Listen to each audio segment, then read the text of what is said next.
মৌসুমী ফল উৎপাদন করে এখন লাভের মুখ দেখছেন কৃষকরা। কমলপুরের কৃষকরা এখন সাফল্যের দোরগোড়ায়।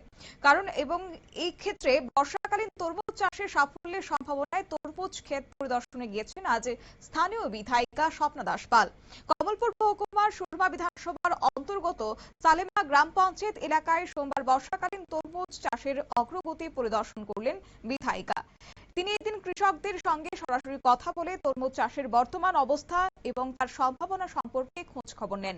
বিধায়িকা জানান, সালেমা অঞ্চলের কৃষকরা শীত, গ্রীষ্ম এবং বর্ষা ৩ মৌসুমেই বিভিন্ন ধরনের ফসল উৎপাদন করে এলাকার কৃষি অর্থনীতিকে সমৃদ্ধ করছেন। কৃষকদের এই সাফল্যের পেছনে ধলাই কৃষি বিজ্ঞান কেন্দ্রের বিজ্ঞানী ও আধিকারিকদের নিয়মিত সহযোগিতা এবং পরামর্শ গুরুত্বপূর্ণ ভূমিকা পালন করছে। তারা সবসময় কৃষকদের সঙ্গে যোগাযোগ রেখে আধুনিক কৃষি প্রযুক্তি এবং প্রয়োজনীয় পরামর্শ দিচ্ছেন বলেও তিনি জানিয়েছেন। এবার শুনুন তরমুজ চাষিরা কি জানাচ্ছেন। তো গত বছর তো ভালোই ছিল।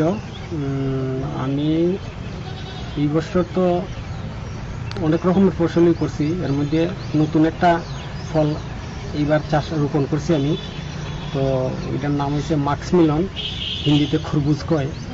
তো এটা প্রায় 8 ঘন্টার মতো ক্ষেত আমি করছি, ভালোই এখন পর্যন্ত।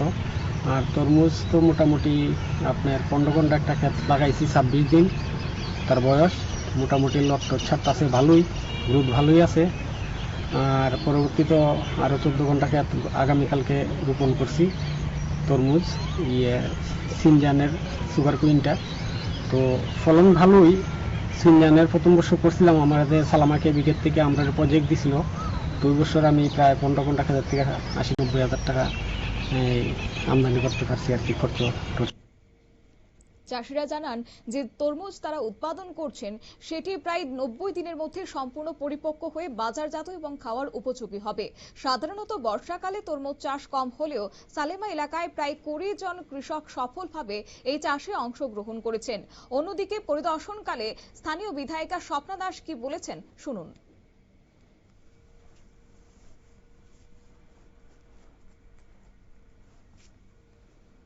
আমাদের সুরমা বিধানসভা আমরা যে জায়গাতে রয়েছি সেটা হলো সালামা পঞ্চায়েত।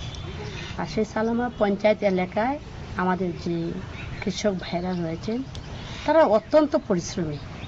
আর অত্যন্ত পরিশ্রমী হওয়ার কারণে তারা সারা বছর যদি বলি শীত, গ্রীষ্ম 12 মাস তারা বিভিন্ন ধরনের ফসল ওনারা করে থাকেন।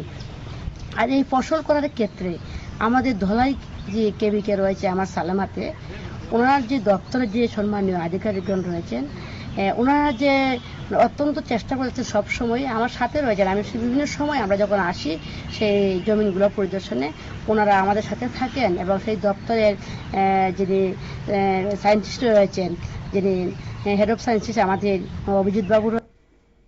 এদিনের পরিদর্শনকালে বিধায়িকার সফর সঙ্গী ছিলেন সালেমা কৃষি বিজ্ঞান কেন্দ্রের senior scientist doctor Abhijit Debnath, Salema গ্রাম পঞ্চায়েতের প্রধান অপূর্ব পোদ্দার, সিঙ্গিনালা গ্রাম পঞ্চায়েতের প্রধান গোপা দাস, ধলাই কৃষি বিজ্ঞান কেন্দ্রের অন্যান্য আধিকারিক এবং এলাকার কৃষকবৃন্দ।